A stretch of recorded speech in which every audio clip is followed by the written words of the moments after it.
are here ready to celebrate the 13th season. Um,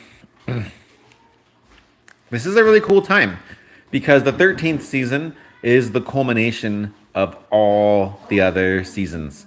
So you have 12 seasons, they each focus on different things. And then when you get to the 13th season is when you put them all together into one idea. So I think that I'm talking about 13th season today. I think it's really valuable to look in particular at the life, an example of Jesus. If you think about it, there's 12 apostles and then one Jesus. It makes the 13th. So in a sense, you could think of it like each of the 12 apostles is like representative or symbolic of each of these other 12 seasons. And the 13th season is like Jesus himself. When we look at Jesus's example, we can see someone who prioritized bringing things together into one place. Like, he didn't want anyone to stay like on the outside. He wanted, he would look and he'd find people that were like the outcasts of society, and then he would bring them into the group. When he called his 12 apostles, he called a diverse kinds of people and brought them together into one place. Like, he called, for example, Matthew, the apostle, was a publican. As a publican, it was Matthew's job to represent the Roman Empire and collecting taxes from people. He also called Judas the Zealot. Judas the Zealot the Zealots were a group of people, a group of Jews who wanted to who wanted to kick out the Romans, right? And so you have a zealot and you have a publican who are like on the opposite sides of this political spectrum. Like, one's a Democrat and one's a Republican, right? And he called them both to be his apostles. He was bringing multiple things into one place. Also, hello, Gojo and Fortnite edits. Also, you can look at it as, he would like go to people that were like outcasts of society, people that no one wanted to have anything to do with, right? Like people that people called like sinners or like drinkers or people like that. Jesus would go to them and say, he was radically accepting of people. He'd go, hey, come be with my group. And so it's really valuable for us to be thoughtful about how we can how invite different people to come together into one group, or how we can bring different ideas together into one group. So this whole year with 13 seasons, every season we've been focused on a different idea. Now, how do we bring them all together and make them one idea? For example, in the 5th season, we focused on processing emotions. We talked a lot about how we taught and practiced how to take our emotions and process them, how to take our trauma and stop letting our trauma just like keep us down, but like process our trauma and heal from our trauma, right? Heal from the emotional hard stuff we've been through, to understand our emotions and understand what they're about. Hello, Antonetta. And so that is a really beautiful thing, to process your emotions. But then during the 8th season, we talked about our scheme, or like our belief systems. We talked about how we all have different belief systems that inform how we act every day. And it turns out that our trauma and our belief systems go together, right? If you have a really traumatic experience, that's going to affect how you see the world and what you think of yourself. And so the traumatic experience feeds the belief, right? And so to change one is to change the other. And so here we see how two of these things come together. And I'm doing great, Antonetta, and what we're talking about is here on this channel and every live stream, we talk about principles that help us to connect. So ideas that help us to not feel alone in this world, but to connect with other people, and most importantly, to connect with ourselves, so that you can be all by yourself and feel like you're with your best friend. So you never have to be alone. And there's 13 principles. If you go to 13seasons.org, you can read them. Just click on the 13 virtues at the top. And there's 13 principles that come together to do this. And so the idea is each of the principles, the 13 principles, is celebrated a different season. So you spend 4 weeks focusing each of the principles, and then after a year, you focus on all 13. And then you can start over. And so it's not overwhelming. You don't have to think about all 13 of them at once. You can just do one at a time. And so right now, at the beginning of each of the 13 seasons, I always do a live stream where I talk about the principle of that season. And we're about to start on this week, on I think Tuesday, we start the 13th season. And so we're doing this live on, it's the Sunday before we start, so we're doing a live stream about that to get ready for that. And another way, and so the 13th season is kind of like when you take all 12 of the others and practice them as one idea. On the website, it says this is the season for stewarding the earth. And I think I want to change that because a friend of mine helped me see that it's not so, originally I put it as steward the earth because I thought of it like when you do all 12 of these things, it blesses the entire earth. But I think a better name for it is to steward the one, would be a name for it. Because, and to steward the one mean like to serve the one. And that can mean like to serve yourself. Use these 12 principles to serve yourself so that you love yourself like that. It can also mean using the same 12 principles to serve, the people that are most important to you, serve your family, and it applies to the whole planet. So it is about serving the planet, and it's about serving yourself. It's about all those things. So I think instead of talking about like steward the earth, you powerfully say steward the one. And the one can be whichever one of those things you want to talk about. I think that's the more accurate way of talking about it. Hi, Rain World Comics. I know you. Okay. So when we talk, so what else do I want to say about this? I want to say this.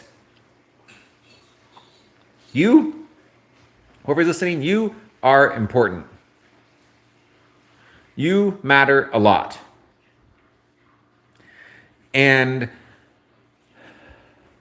I think that my experience than most people that,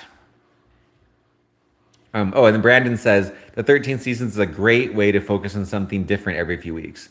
It has helped me grow a lot since I learned about it. Thank you for sharing, Brandon.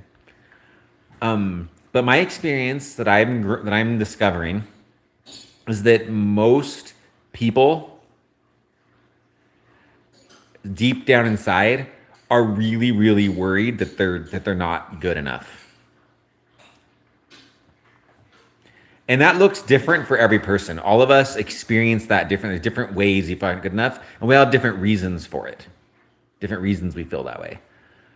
But I think everyone feels that in one way or another. And I guess in that way, we're all united, right? like we can all be united in being like, hey, we're all wounded together. And maybe that can take some of the pressure off if we just accept that. Because then we can go, oh, we're all wounded together. All of us are worried we're not enough. Let's stop trying to impress each other so much and just figure this out together.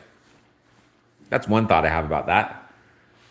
And if we think back about Jesus, because I think Jesus is just like, man, I don't care what you think about Christianity. Like, I don't think talking about Jesus needs to have anything to do with Christianity if you don't want it to.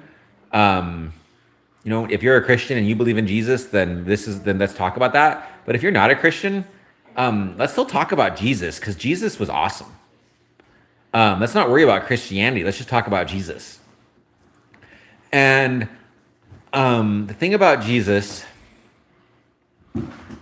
is that Jesus had to figure out that he's enough. He had to do that himself. And I think this has a lot to do, I think my personal belief is that this is what's going on when we talk about Jesus dying on the cross. If you look at it, Jesus gets on the cross. That's an awful thing to say. He just kind of got up on the cross, you know.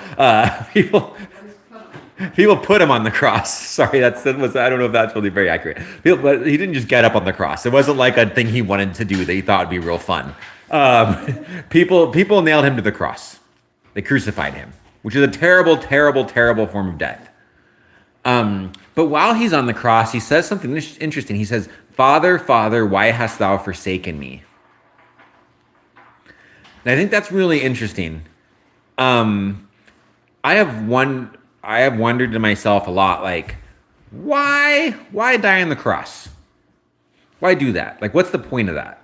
Like, people would, I grew up just being taught, in a Christian religion that, oh, Jesus died on the cross so that, it'd forgive us so he could forgive us of our sins. But why? Like, what's going on there? I wanted more answers than that. Because, okay, he gets on the cross, he dies, now my sins are forgiven. Like, what's that about? Like, why would him suffer? Why would him die on a cross make my sins get forgiven? And I've thought about this a lot and prayed about this a lot and meditated about this, and I have some answers now. And I think at the heart of it, it has to do with loving yourself. Jesus is on the cross, and he says, "Father, Father, why hast thou forsaken me?" Jesus was a very spiritual guy, okay? Jesus was constantly, throughout, as he was going around teaching people, he would constantly talk about God. And he would constantly say things like, "I do what I do because I've seen my Father do it. I do what I do because I love him." Like, Jesus was really focused on God. And, Jesus would make time to go be by himself and pray quite a bit. Like, there's quite a bit of times he's like, "Hey guys, I gotta go be by myself now. I'm gonna go pray." Like, it seems that Jesus was really connected to God a lot. And prior to being on the cross, I'm not sure if Jesus had ever felt what it feels like to feel forsaken by God. I don't think he'd had that feeling up to that point. So he's on the cross, and then suddenly he's like, "Father, Father, why hast thou forsaken me?" I feel like he's saying, "Whoa, I feel what it's like to be alone for the first time." I think that one way or the other, he always knew that God was with him, even if everyone else was rejecting him. Even the night before, when he bled from every pore in Gethsemane, even then, God sent an angel to strengthen him. Even then, he felt supported by God. But I think that when he was on the cross, he had a new kind of experience that was, whoa, I'm all by myself. God's not with me. And that gave Jesus an important opportunity. It was a chance for Jesus to say, if it's only me, am I okay with that? If I'm all by myself, I'm okay with that. And then Gojo in Fortnite Edits, that's such a cool name, by the way, is asking, wait, did Jesus die with friends? So that's a good question. So according to the records we have, Jesus, his friends were around, right? So he was captured by people, like the people that wanted him dead, because they didn't like what he was teaching. He was radical. I mean, he was teaching things like, hey, let's respect women, and hey, let's not just follow a bunch of crazy rules and actually care about people instead of rules. Like, these are the kind of things he was teaching. And he was also saying, hey, the political leaders we have aren't taking care of us. They're not teaching things that actually are good for us. Like, this was the kind of stuff he was teaching, and the people in power did not like that. People in power want things to stay the same. They don't want people changing stuff. And so the people in power took Jesus and captured him, and he was separated from his friends, and they beat him up, and they put a crown of thorns in his head, and they whipped him, and they spat in his face, and they just ridiculed him. And during that time, he was absolutely alone. And then they put him on the cross, and he was on the cross dying. And his friends were there in the sense that they came to watch. But, I mean, I don't know if you really feel when you, if you're thinking about it, like when you're on a cross, this being the spectacle of everyone and everyone's just kind of watching you die, because that's I think that sometimes we don't understand what's going on the cross. Like, I don't want to get too graphic here, but being killed by being nailed to a cross is one of the most painful ways you can kill anyone. And if you want to learn more about that, I just don't want to get into the graphic details of it. But if you want to learn about that, you can look it up, and you can look up what it's like to be crucified, and you can read about it. It's really awful. It's one of the most painful and scary ways to die. It takes a long time. You die very slowly. And so Jesus is like slowly dying on this cross, and people, his friends are there, but I don't think he really felt very connected to them, just kind of watching him die, right? And I think that, he always felt like his favorite friend, his closest friend was God. And God left him. God just abandoned, he felt like God abandoned him. He felt God's presence leave. And he was just all alone. And I can imagine that, my experience has been that when you feel connected to God, you feel connected to everyone else, right? Like to love God is to love everyone, to really love God. And God's like, my experience with God's like the goodness in everyone all combined is God. And God's the creator of that. And so I think that when Jesus felt disconnected from God, he really felt disconnected from everyone. He was all alone, all by himself. And that's very sad. I agree. Go Joe in Fortnite edits. That's very, very, very sad. But I think it was for a purpose. I think that it was important for Jesus to be totally alone and to find out if he was okay with that.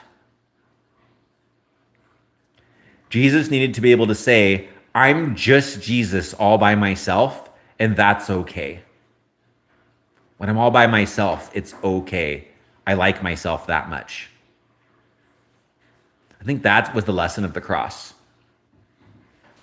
And it's interesting because he's on the cross. He says, Father, Father, why hast thou forsaken me? He suffers for a while. And then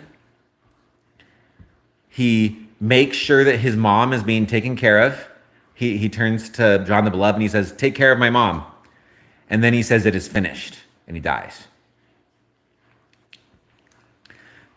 Now, I think that when I read it, this is what I read. When he says it is finished, he's saying, I figured out that I'm enough by myself. I'm good. I did it.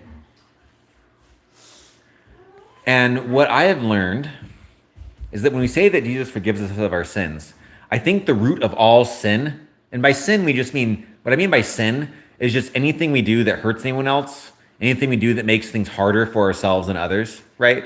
That's what I mean by sin. It's just like the archery term, in archery the word sin means in archery the word sin means a Christian action Bible book. That's awesome. In archery, when you shoot an arrow and you miss the arrow, you say I sinned in French. So in archery in French, sin means to shoot the arrow and miss. And I think that's actually a really valuable use of the word sin. Like, we're trying to do our best. We're trying to get through life in a way and do what needs to be done to take care of ourselves and do right by others. And we just mess it up. And that's sin. You're welcome. Go Joe in Fortnite edits. And so that's sin. And so when you and I sin, though, a lot of times at the root of the sin is that we don't like ourselves. That's been my experience. That for example, if I don't like myself, deep down inside, I'm scared that I'm not good enough. I'm scared I don't like myself. I might start doing things trying to overcompensate for that.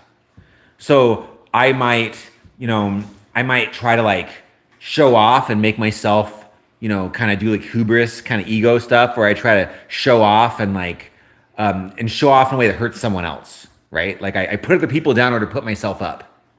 Why am I doing that? Well, I wouldn't need to do that if I liked myself. If I was totally confident in every way that I like myself, I would feel no need to put anyone down to put myself up. I would have no need to do that, right? The same thing with lying. The reason we lie At the end of the day, the reason every time the reason we lie is because we're afraid that people won't like us in some way, right? Like, or we feel like we have to lie to make ourselves look better in some way. Like, you steal the cookie and someone asks, did you steal the cookie? And you're like, oh no, they won't like me. No, I didn't steal the cookie, right? We don't want to get in trouble. We don't want to be looked down upon. So we lie.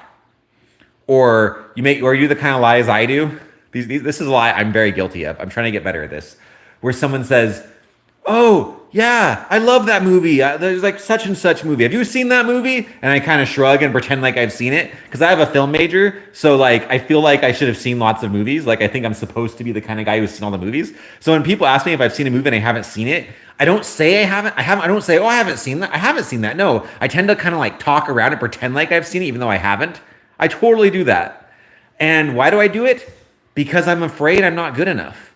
Like if I was confident that I'm enough, I wouldn't do that. I wouldn't.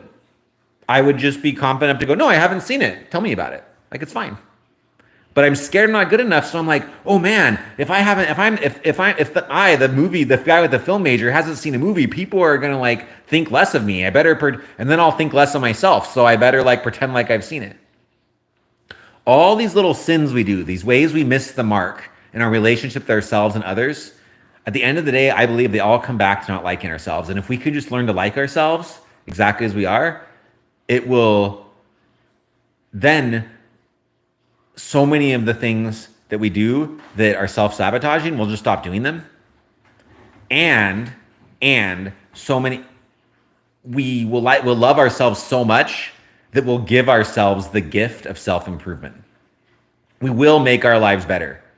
We will lose that weight, or we'll develop that talent, or improve those grades, or finally get around to working on that hobby, or get that better job, or make more money. We'll do those things, but we won't do them because we're trying to prove something to ourselves. We'll do them just because we love ourselves, and we want to give. And if you love someone, you give them good gifts. So we'll give ourselves the good gifts of a better life because we love ourselves, not because we need to prove something. And when you do with that attitude, it goes so much more smoothly. And so Jesus learned that he's enough all by himself. And then he can be like, it's finished, and just die. And 3 days later, he came back to life. How did he come back to life? He came back to life because he loved himself so much. His body and his spirit separated, and they said, you know what? We like being here. Let's get back together. And they just did. Bam, they're back together. It was easy. They could do it easily because his body loved him, his body and his spirit. He loved himself, and his body and spirit loved each other so much that coming back to life was easy. Now, here's the other part about this. And here's the amazing part, is that Jesus did it so you and I can do it too. And this is how his death leads to like forgiveness of sins, or leads to making us better. When Jesus, we're all one. All of us are one. When Jesus taught that when you do unto one of the least of these, you do unto me. So he's saying anything you do to anyone, you did to me. So Jesus is identifying as being one with all of us. And if he's one with us, that means that the lesson he learned on the cross, he can share with us. You can like say a little prayer, a little meditation, or just kind of sit by yourself and just have the intention, I want Jesus to share with me what he learned on the cross. And then just kind of breathe through it and sit there, and you'll be able to feel inside yourself that love of self that he felt for yourself. He'll share what he learned with you in some miraculous way. He'll do that because we're all one. And so anything he learned is for you and me. In Isaiah, it says that Jesus is the victor, and he shareth the spoils with the strong. So he by facing the hardest battle of being utterly alone and being okay with that, Jesus won. And Jesus wants to share that with you and me. Share that same realization about ourselves. And really, this really is a culmination of the other 12 seasons we've been doing. If you go to 13seasons.org and click on the 13 virtues and look over them, like all those things help us get to the state I'm describing. And you can look over that. You could, if you want to, you could look at that and look at each of those 13 traits and say, how do each of these help me just love myself and be okay with who I am? And you might have some interesting realizations if you do that. So we have about 5 more minutes today. If anyone has any questions, please feel free to throw those in the chat. I'm happy to answer any questions you have. And I'm just gonna lead us through like a little kind of like meditation. If you want to for this, you can like close your eyes if you want to do it, but you don't have to close your eyes. If you just kind of want to sit with your eyes open and think about what I'm saying, that's cool too. Just however way you want to do it. And if you have questions you want to throw in the chat and those questions feel really important, you could throw them in the chat while I'm doing the meditation or after I do. We'll do it. But here's the meditation. I want you to join me in breathing for a little bit. Just breathe.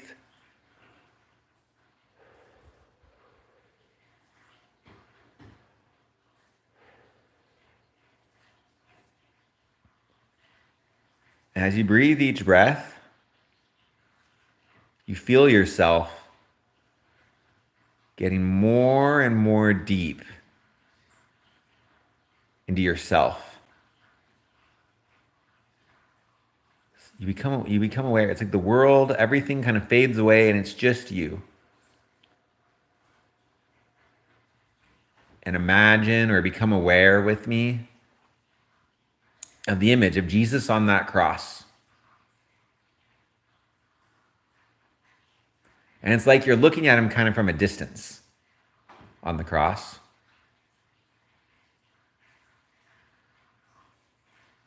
And then he invites you to come closer. And you get closer and you look at his face. And you see that it's the face of someone suffering. Suffering with the agony of being alone. But then you see him, you see it click, and you see his face change to like almost like a smile, but not a smile. And he's just content and he's okay with it. And then you feel something inside yourself switch. And you feel a desire to be okay with just being you.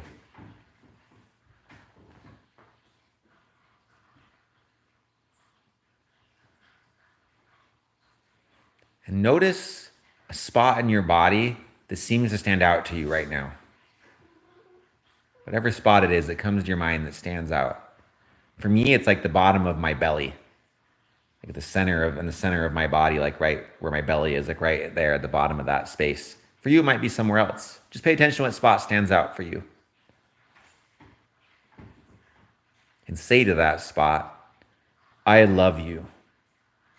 You're enough as you are. All by yourself. You're enough, even if you're all alone. You're your own best friend. And then you feel like a rush of joy and light come through your body. And you know that you are okay all by yourself. You are enough. It's okay to be alone. And you smile and you realize that with this realization, that you can have a better time being with other people. You experience what it's like to be with other people. You can like see it through your own eyes. You see the other people around you and you're with them and you don't feel like you have to prove anything to them. You just feel like it's just nice to be with them. It's just nice to connect. You're able to relax. There's no pressure on you. You just are and they are, and it's good. In fact, when you're with other people, you start noticing little things they do that show that they're insecure. And you just have a wish or a prayer in your heart for them to learn what you've learned, for them to be okay just being them. And as you desire that, you feel light come out of your body and go to them, just like Jesus's light came to you. And you feel them touched by Jesus's light through you, and they feel lifted up, and they feel how great they are, and they feel okay just being them.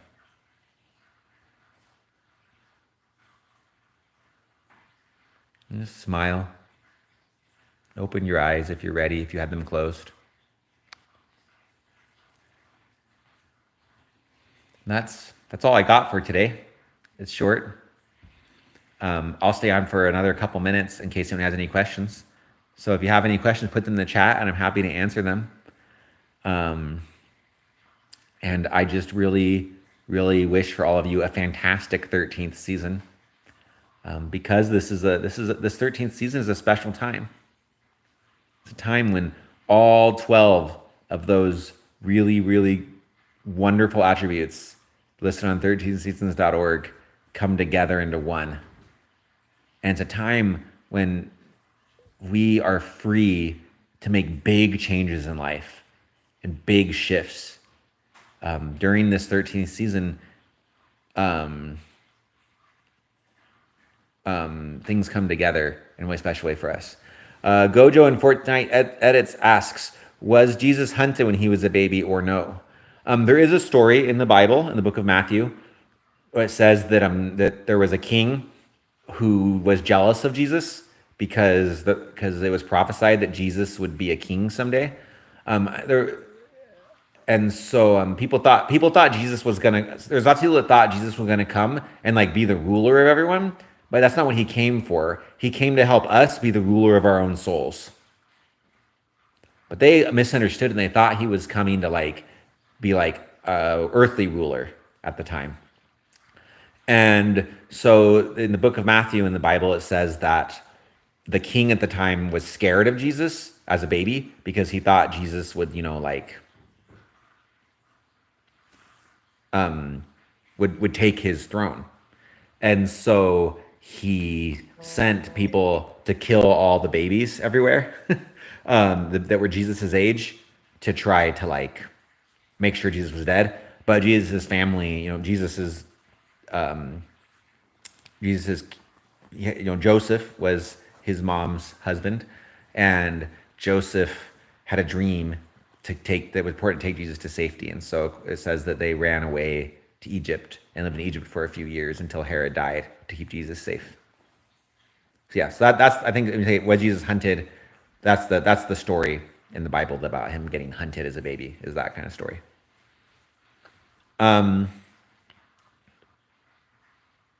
Does anyone else have any questions?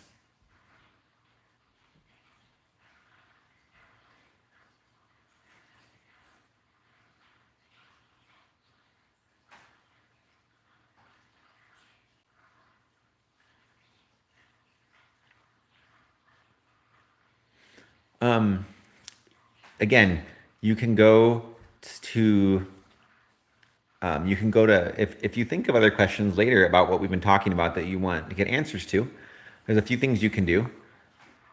Oh, no, Brandon has a question. Brandon Broadhead says, what is one thing that you've enjoyed in your life from living the 13 seasons principles?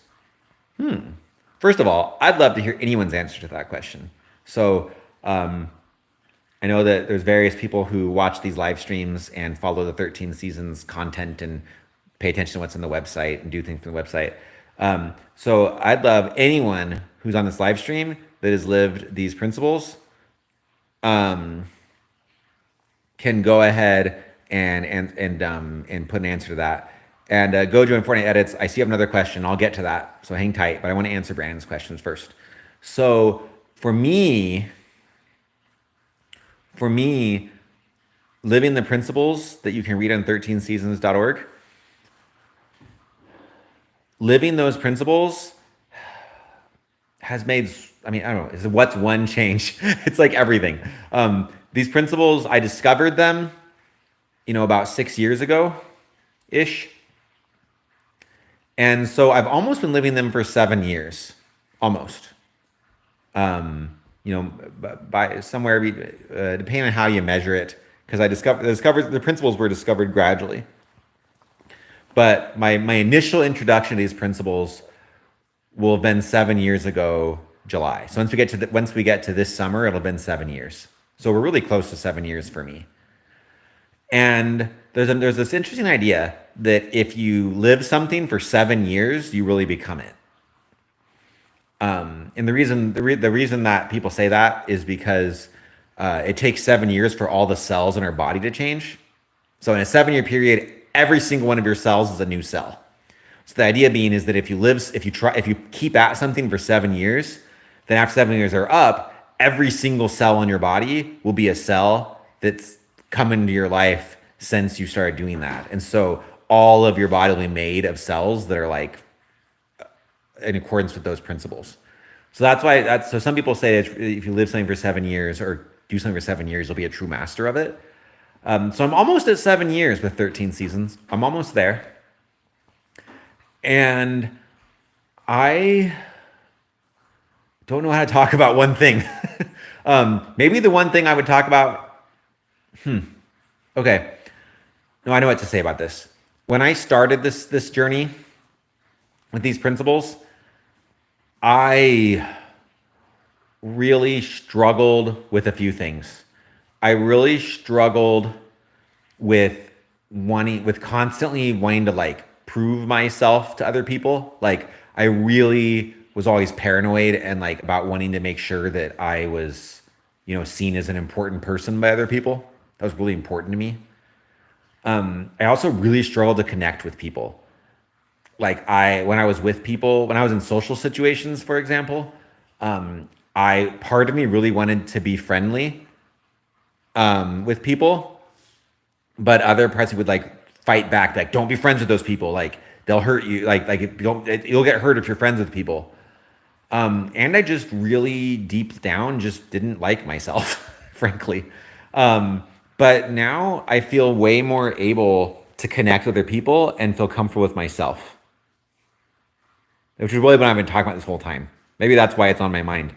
I have discovered the reasons why I had such a hard time. I was so scared to connect with people. And I have discovered reasons why I didn't like myself. And I've like been healing those things. And it's much more natural now for me to just enjoy being with people. And I'm much more okay with who I am. It's still a journey. It's a journey I'm still on. I'm not all the way there yet, but it's amazing. And to answer your friends, Gojo and Fortnite edits, to answer your questions, sorry, your friends, to answer your friends, you said, so every baby Jesus's age was hunted, even when they wasn't gonna be the king of the throne. Yeah. So King Herod, the king, didn't know which of the babies was prophesied to be the king. Like he didn't know which baby it was. So he's like, we'll just kill all the babies to make sure that none of them become the king. It's awful. Herod is like a bad dude. like according to history, like even without the Bible, just looking at history, Herod's not a great guy. Herod, when he died, he rounded up a whole bunch of people from lots of different families in the city, and had the soldiers put them all in like a coliseum, like in a big like stadium. And then he said, he was on his deathbed. He said, the moment I die, I want you to kill everyone in the Colosseum so that lots of people cry when I die. Because he knew that he was a jerk of a king and people didn't like him. And so he thought, well, if I kill a bunch of people, then they'll cry when I die. That's what he did. But luckily, when he died, the soldiers were like, well, we don't have to do that because he's dead. And the soldiers didn't kill all those people and just let them all go, which is like awesome. Herod was just, but I think that this is a good point about, the whole point of the 13th season is to be a steward or a servant leader, to use their 12 principles to learn how to serve yourself and others with to be a leader, but a leader that just wants to help, not a leader that's trying to get things for themselves. And Herod is a great example of someone who didn't do that. Like Herod was constantly worried about his ego and constantly worried about wanting people to like him, not about how can I help people. And this goes back to the idea that if we can learn to love ourselves and like ourselves exactly as we are, then we won't have to get people to like us so much. It won't matter so much to us. And then we can be more focused on, I'm okay How do I help you? But if you try to dedicate your life to serving others a lot without without discovering that about yourself, like it is good to serve people, like always serve people, but your ability, I'm just say this, serve people, do help people. It's a good thing to do it. But sometimes when we serve people before we've learned to love ourselves fully, our service gets weird. It like turns in, our service can turn into like trying to get people to like us or trying to prove something to ourselves, or like being scared about something. Like, I'm scared I'm not a good enough person. I better serve people to prove myself I'm good enough. And then our service isn't like really selfless. But when you just love yourself totally, you can serve people and be like, oh yeah, I can just serve you because I just want to help you. It's not about me. But it's hard to serve that way if you haven't learned to love yourself. Brandon says, I love that it has helped me improve my connections with other people around me and value them myself more. Thank you, Brandon. That is a lot of what I was saying too. Charlotte says, cat in a box. Cats in boxes are very important. We should love them. And then Brandon also says, I also like the idea that I have a personal unity and I can work to figure out what that is, and value who I am now and who I can become. And this is really cool. Yeah, like all of us have a unity or something that we're built for, right? We have things that are like the things we can do that will be most satisfying to us and most helpful to the bigger picture of the world. And when you can find out what your thing is, like your unity is in your place, and do that, that's awesome. And your life lights up. It's very, very good. What age did Jesus die? Jesus died at the age of 30, about 33 years old. About how old he was when he died. Any other questions?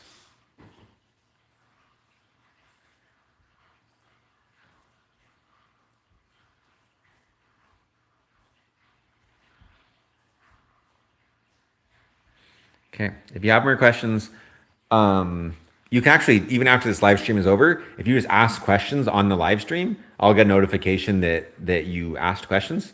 And so, I will respond to them. I'll either respond on the live stream, or I might record a new live stream to answer the question if it's the right kind of question. Jesus's friend, what were Jesus's friends' names? Well, I think he had many friends. Some of his friends I can think of that had names were Peter, James, John, Judas, another guy named Judas, Matthew, Mary, Martha, Lazarus, another Mary, lots of Marys and lots of Judases, Andrew. Yeah, those are some of his friends that we have names of. But yeah, feel free to post more questions on this live stream later, and I'll get an alert that you asked them, and I will get to those. And I wish you all a very good 13th season. It's going to be awesome. And I tried to push stop and it didn't stop. How do I stop this? There we go.